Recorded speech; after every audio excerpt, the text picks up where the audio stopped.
Welcome back to Big Movie Mouth Off, the podcast where three Salt Lake City-based critics get all riled up about film. I'm Jeff Counts. I'm Brooks Bird. And I'm Adam McDonald. This is episode 29, and I don't know about you guys, but I'm kind of glad to be taking a break from 2024 right now. Yeah. I feel like 2025 is going to have some fun things ahead. It definitely is. I feel like we've talked about 24 enough. For now, at least, we're firmly in 2025, and I am keeping Adam, I want you to stand as witness here. I'm keeping a promise I made Yes. to our dear friend Brooks that I was going to watch more horror movies this year. So this show has two sort of horror adjacent titles on it. I'm not sure if I would call either one straight up horror, but two films, Wolfman and Companion. Both of them are thrillers. I want credit for them, Brooks, regardless of what you call them. Do I get it? Wolfman is definitely more horror than I would say Companion. Well, let's talk about them in order. We're going to do Wolfman first, Companion after that.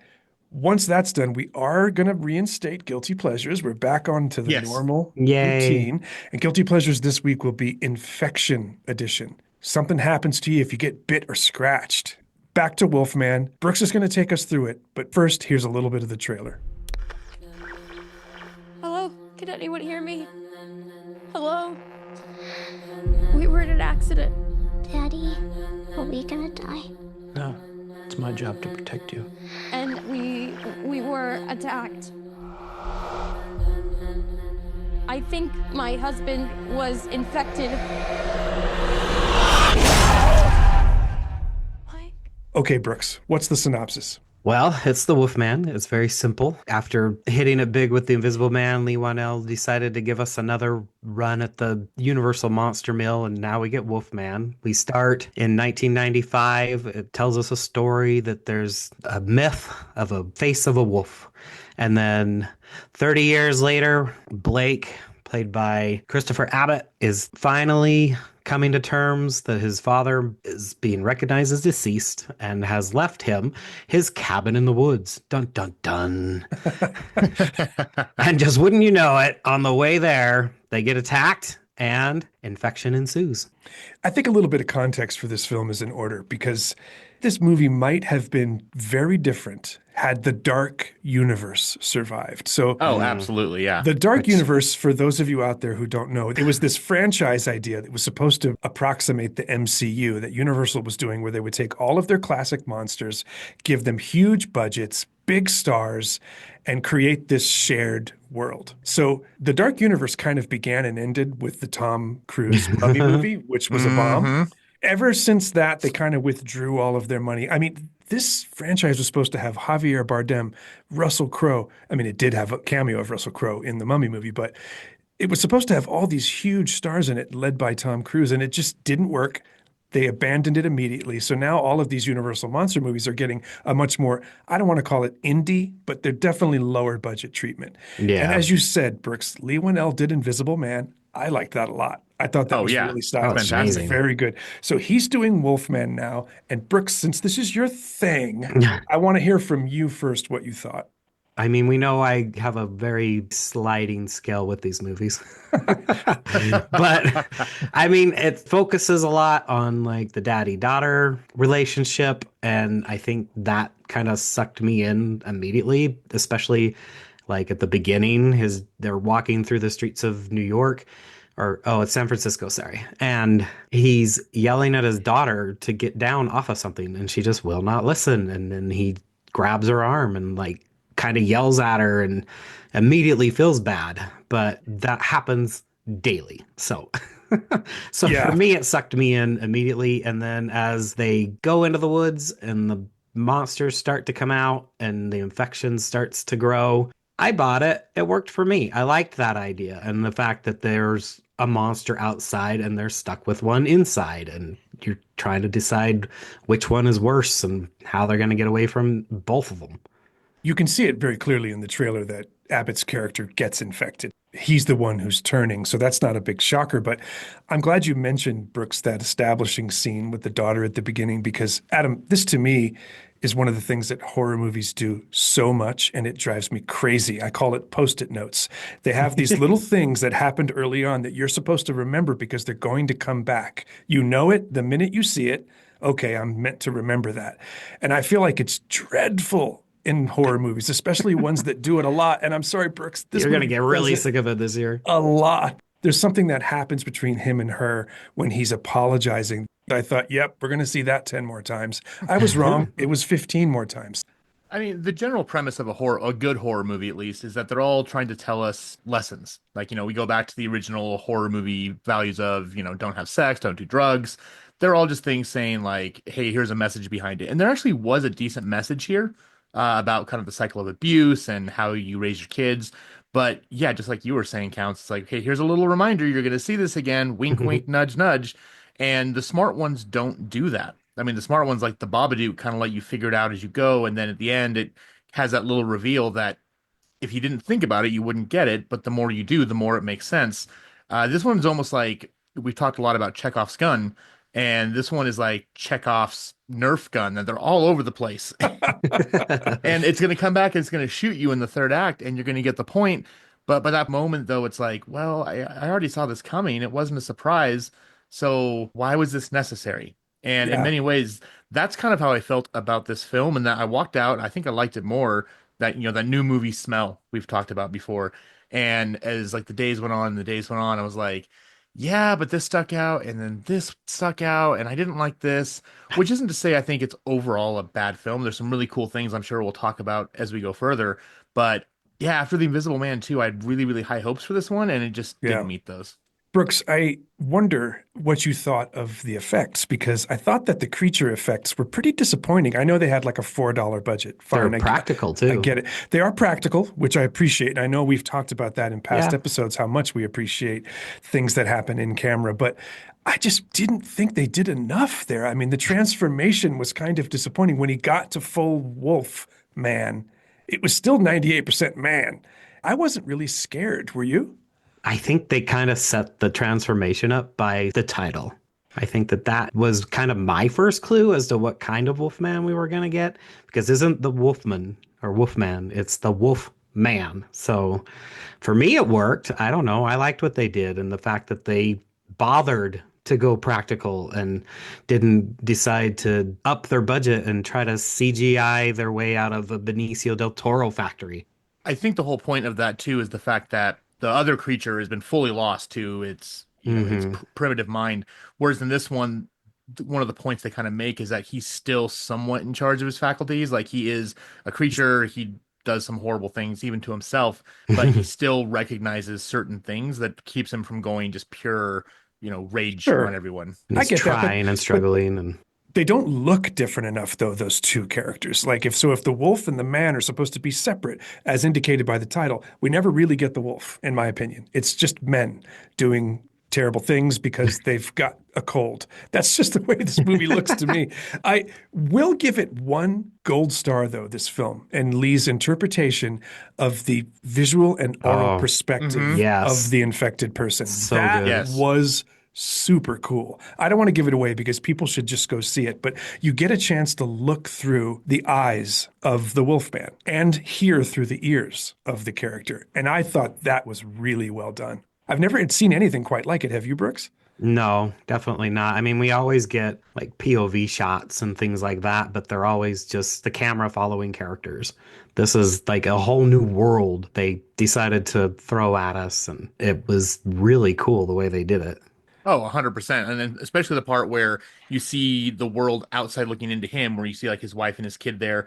And then it just, as the camera pans over to see like from his point of view, the way it's like he's sensing and seeing like the blood vessels, everything changes to be kind of maybe more what infrared would look like. Yeah. Those are my favorite, hands down, favorite moments of the film. And I think I'd like to see a movie where they did it fully from his perspective.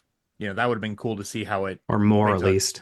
More at least, yeah. Absolutely. It could have used a lot more of that, I think. You're right, though, Adam. It wasn't just the perspective. It was the transition from the human perspective to the wolf perspective. Obviously, Whannell's got chops. Invisible Man was good. I think this was much less good. But clearly, he knows how to set scenes, he knows how to tell stories, and he knows how to use technology in super interesting ways. I wasn't really scared.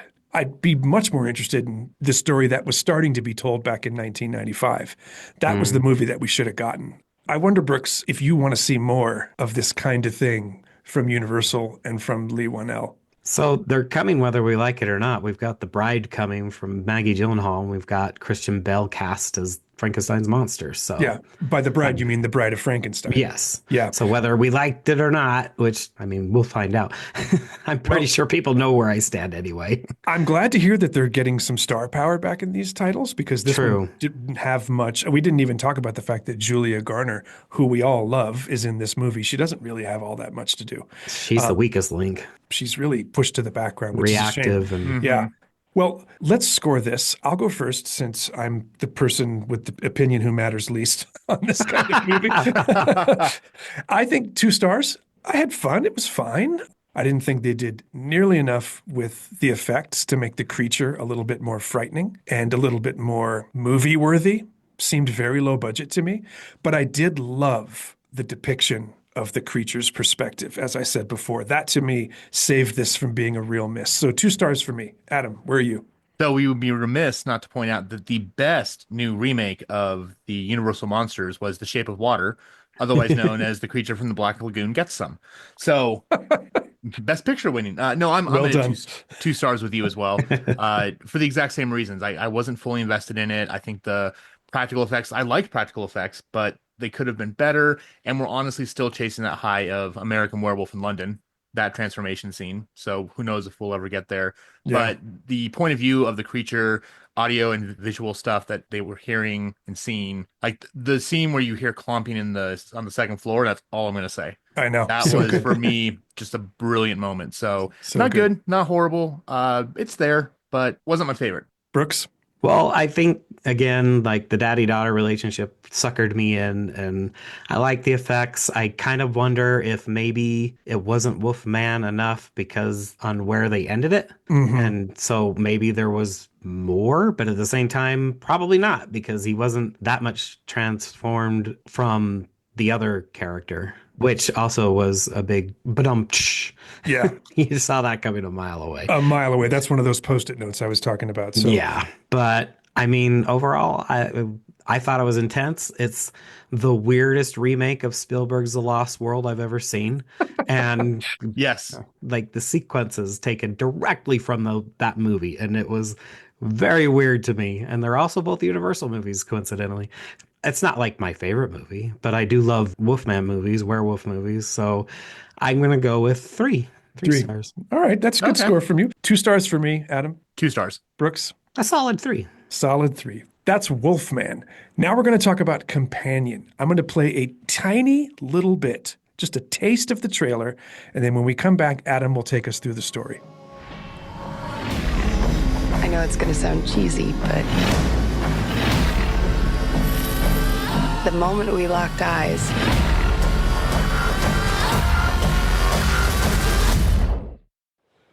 there was just a spark.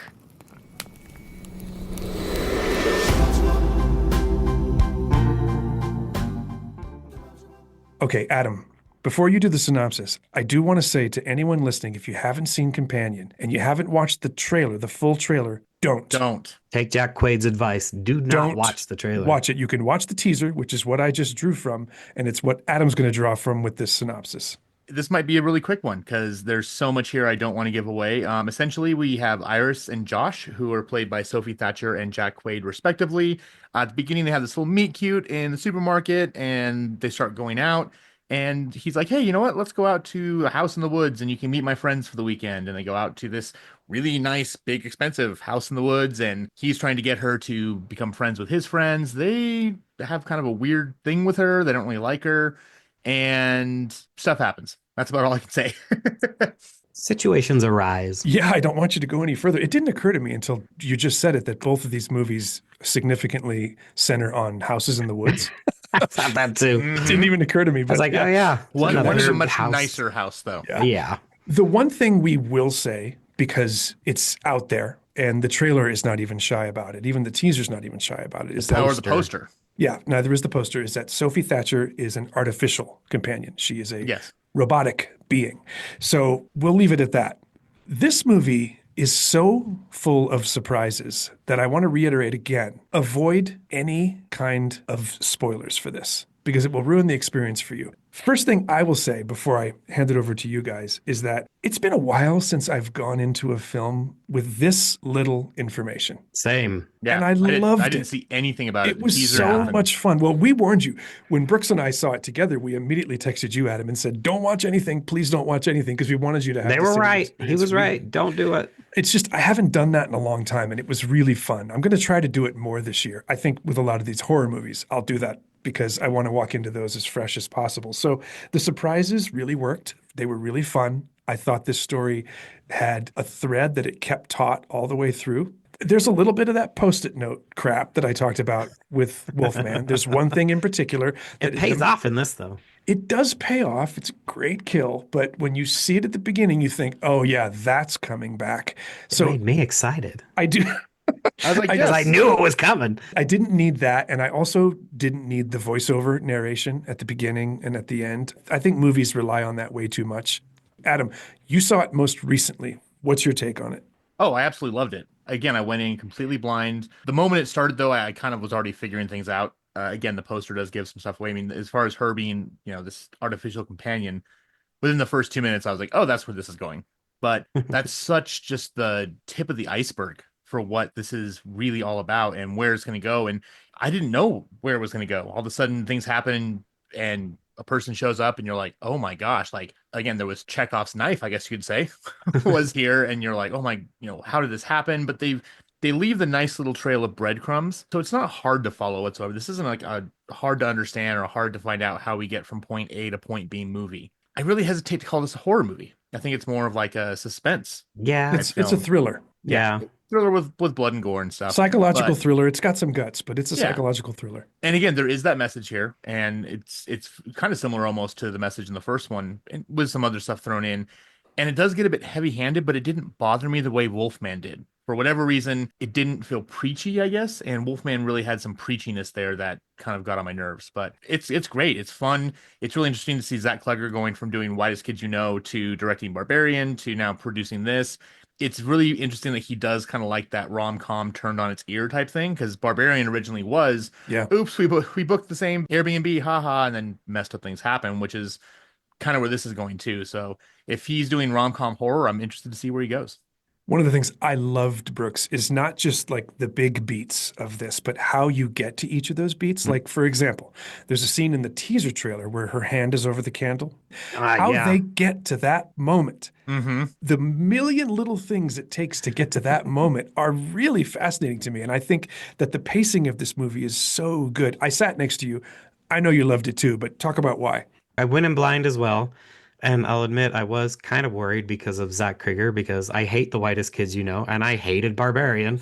So I honestly, for a while, thought he was directing this. And then when I found out he wasn't, I breathed my sigh of relief. And and I love every minute of this movie. And the supporting cast is so much fun. Jack Quaid and Sophie Thatcher play off each other spectacularly. I mean, Thatcher's really coming into her own, and this really puts her front and center. Yeah, we And just saw shows her what she most can do. recently in Heretic, right? Yeah. So she's Yeah, it's not- Heretic, and she's she- in Yellow Jackets. Wasn't she in Book of Boba too? Yeah, I think- for yeah, like so- one episode or two. Yeah, so I mean, she's been around, but she's starting to really come into her own, and I think that's great. She's a scene stealer. She's really good on camera. She's got a great voice, like an incredible voice. So I'm really excited to see her do more. And if you're out there listening right now, thinking, "Who is Jack Quaid?" He's Huey from The Boys. Yes. You know If him that- when you see him. If that helps, and seeing him stretch a little bit in this role, that's one of the best parts of the experience. You'd think walking in that this movie is an allegory about artificial intelligence and their personhood and how they should be treated. But I think it's actually more about men and women. It's more about the way men treat their partners. Yes. And I think that's the more important of the possible messages of this film. The fact that she's a robot isn't what matters. It's that he's the male person, she's He's the in female control. person, and he's in control. Exactly. For that reason, there's a couple moments towards the end where the grabbing of her agency is interrupted by him in ways that I think are too easy. I thought that the movie lost its internal fidelity a couple times when they made her character susceptible to some pretty cheap tricks by him. I didn't love that, but do you guys agree with me about the overall point of this script? Yeah, way Well, more so than that, than just artificial intelligence in general. and see, I didn't see this as any kind of cautionary tale about AI. It made me think of Ex Machina a lot. Of course. Yes. Completely different type of movie in a Totally. lot of Yeah. different ways. But Ex Machina very much was, and even that was more about the relationship between men and women as well. It was men Yeah. trying to control women. Totally. And I think that's what the big focus of this is. I mean, yeah, you could dig in there and find out about the thought of AI and the arguments that are being brought up nowadays. But there's a character that literally says it's about how screwed up humans can be to these machines, and they feel pain, they feel joy. They're very much as alive as a machine can possibly be. And Or they I think don't they know. do. Yeah, well, their programming makes them feel that Yeah. way. But as we know, what Roz said in Wild Robot, sometimes you have to change your programming. So I you watched gonna that this be- morning. Are you going to be thrown in wild robot quotes all year, Adam? you know it. Well, I slept through half of it this morning, I'll admit it. Well, It you've was, seen it already. was 6 so- o'clock in the morning. All right. Well, I'm not sure what more we can say about this film without ruining things. We can talk about the performances, which I think are all really good. We can talk about the direction. It's beautifully shot. The editing's excellent. But we can't say much more about the story. I think we should probably just go to scores and send people out to see this movie. I'll go first again, just because I'm talking now and I'll hand it off. To me, 3 stars. Had a great time with it. I had my couple of nits with it, like I said, the post-it note at the beginning. I feel like I'm going to be saying that a lot this year.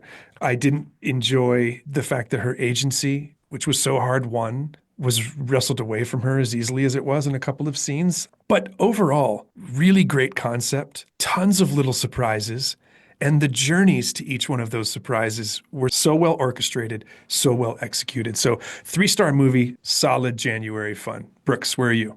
I'm going to go with 3.5. I really love this one, especially going in blind.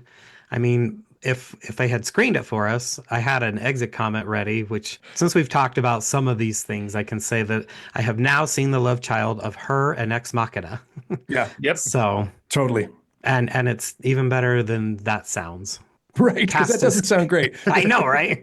Especially with how I feel about her. But Yeah, anyway, you're not a big fan of that one. So You're wrong No. about that, Brooks. Again. You're wrong about that. again, another one. But yeah, the performances are great. The story is awesome, and it reminded me of seeing Ready or Not, where it's just tons of stuff happening, and you're like, what? So good old 3.5. I kind of felt like it was Ex Machina and Glass Onion had a baby. It has that kind of ensemble caper feel to It it. is an but- ensemble, yeah. Adam, what's your score? I'm sitting with you at a 3-star, pretty much for all the things you've already said. It was predictable, but I'm also glad that those surprises popped up on the journey to the end that you're like, oh, I Exactly. didn't think about that, or I didn't see that. So that was fun. The performances are great. Even when there's horrible things happening, Jack Quaid and Sophie Thatcher still have that chemistry, even if it's messed up chemistry sometimes. And that's all I want to say about that. I like there was representation. We had gay people in there. And it was just kind of like, oh, hey, guess what? We're gay. We're going to kiss a couple times.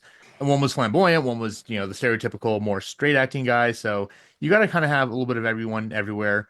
And yeah, it was a lot of fun. Just do not go see the trailer. Just We honestly walk cannot in. say Not that push enough. play. If you can ignore even the poster, try to ignore that as well. Because the more you go in blind, the better off you'll be. 3 stars for me, Brooks. 3.5. Adam. 3 stars.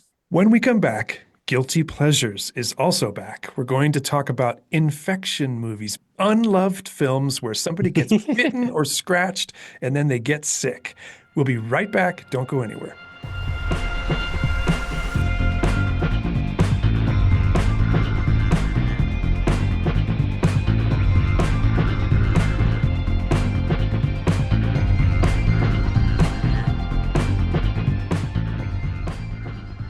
Welcome back to Big Movie Mouth Off, episode 29. I'm Jeff Counts. I'm Brooks Bird. And I'm Adam McDonald. Guilty Pleasures, Infection Edition. Adam, you're up first. Well, mine, I think, was one of the last movies I ever rented from Blockbuster before they closed. There was one by my house when I lived a little down the street. And of course, I'm talking about the 2007 seminal classic, Zombies! Otherwise Oh. known as Wasting Away. Counts, have you heard of this one? No. Okay, so I swear I'm looking that it up. this was a film student's final project. But basically, you've got a bunch of 20-somethings. It's a black and white movie stuck in a bowling alley. There's a military base. This thing of sludge comes out, poisons the ice cream machine, and they eat it. And all of a sudden, the world turns into color. Well, what we find out, and this is the fun little conceit of it, is that they're zombies. And every time you see them as the zombies, the world goes to black and white, and they're like lurching around like, ooh. But when it's in color, everything else looks weird. So they think they have superpowers because they can't get hurt. And all of a sudden they just start feeling like they want to eat some brains and they fight, the bad guys and everything else. It couldn't be made today because there are some ethnic jokes that probably aren't really appropriate anymore. Oh, so But it's a Transformers movie. yeah, no. But it's really silly. It's a lot of fun. The only place you can get it is you can get the DVD for like $5 on Amazon. You can't stream it anywhere. It's silly fun, and I remember loving it. And again, guilty pleasure. It's a bunch of friends having fun making a movie. And Have they you do a heard good of this, job it. Brooks? No, this You is got something. both of us, Adam. That is Yeah. I incredible. told you got I me. was going to. You did. Well, I- I it's ordered the DVD, so I will bring it with us to a screening, and you guys Yay. can borrow it. interesting that this movie plays with perspective the way we talked about in Wolfman. That's kind of a True. fun parallel. All So right. we're good at this now. What's it called again? It goes by Ah Zombies or Wasting Away. They did 2 different names for it. Fabulous. All right. And that was from what year? 2007.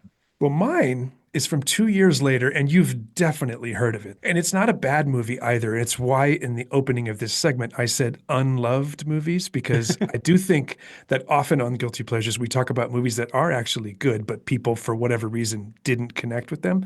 I'm referring to 2009's District 9. I love that movie. That It's movie's great. so good. This is Neil Yeah. Blomkamp. He did Chappie. He did Elysium, also underrated, the Matt Damon film. And I love District 9 so much. I think it's one of the most interesting depictions of first contact alien presence on Earth because they're not invaders. They're basically refugees. We can't wait to get rid of them. Honestly, it would be a little too on the nose for now. The infection scene is, of course, Charlton Copley's character gets scratched or bit or something. I don't remember what happens to him, but he gets infected and actually becomes one of these things by the end. A really incredible transformation. So District 9, not a bad movie, but definitely unloved. Brooks, what is yours? Well, if I said Cabin Fever, would people be surprised? Because Yeah. it's Cabin Fever 2, Spring Break, because it's so bad. The movie, God. even Ty West disowned. You notice, Adam, how Brooks always manages to get 2 movies in there somehow. Yes. Oh, I forget Ty West even did that. Oh my God. Yep.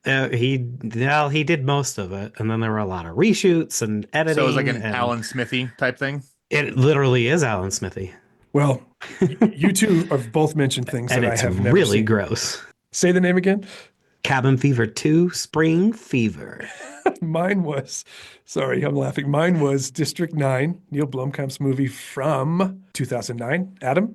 And mine either goes by Wasting Away or Zombies. And if you want to buy the Amazon DVD, it's the latter. Yeah, but should you? You should. I'll send you guys I'll try to find a trailer and I'll put it in the group chat later. Okay. No. All right.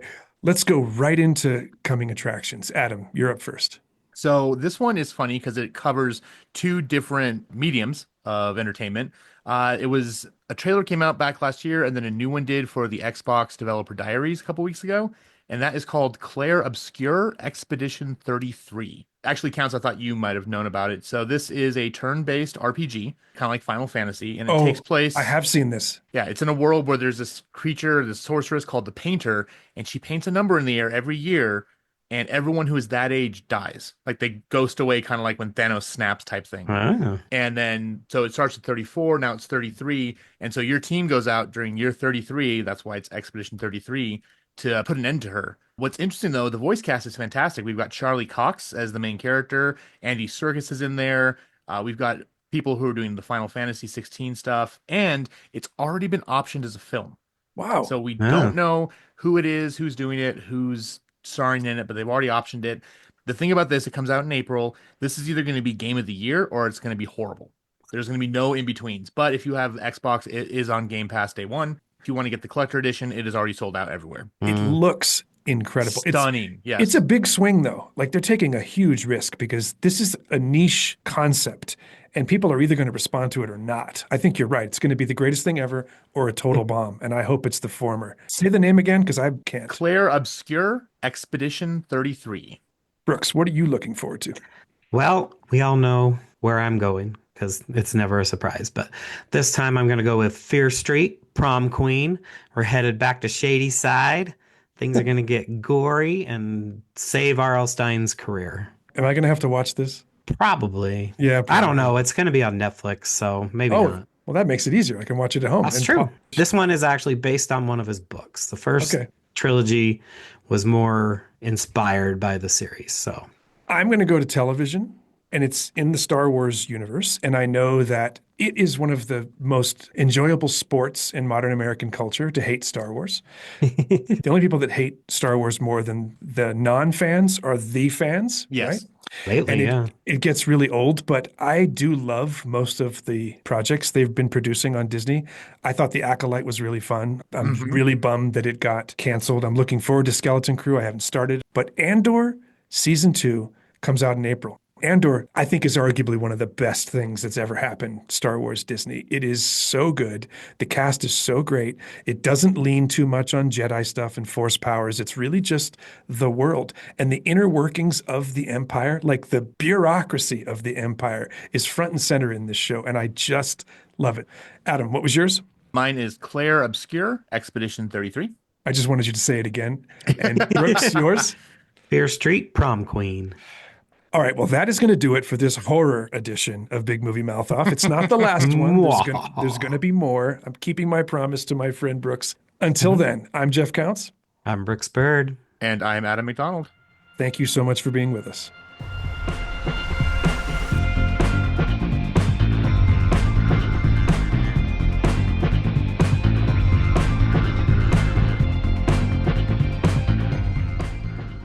Big Movie Mouth Off was produced and edited by me, Jeff Counts, and co-hosted by Adam McDonald and Brooks Bird. Our theme music is written by Brian Z. Richards, and this show is dedicated to the memory of our founders, Jeff Michael Weiss, and my partner in crime for over 5 years, the incomparable Jimmy Martin.